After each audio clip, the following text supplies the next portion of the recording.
Hi மக்களே, ரவா கேசரி எப்படி செய்கிறேன்னு பார்க்கலாமா? கடாய் காஞ்சதும் நெய் சேர்த்துட்டு முந்திரி திராட்சை நல்லா பொன்னிறமாக வறுத்து எடுத்துக்கலாம். அதே நெய்யில் 1 கப் ரவையை நல்லா வறுத்து எடுத்துக்கிறணும்.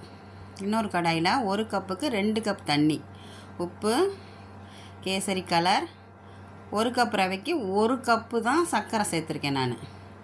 சர்க்கரை நல்லா கரைஞ்சதுக்கப்புறம் ரவையை கொஞ்சம் கொஞ்சமாக கெட்டிப்படாமல் சேர்த்துக்கிறணும், இல்லைன்னா அது கட்டிப்படும். கிண்டிக்கிட்டே இருக்கணும். கொஞ்சம் கொஞ்சமாக சேர்த்துக்குங்க, மொத்தமாக கொட்டினா கெட்டி விழுந்துடும்.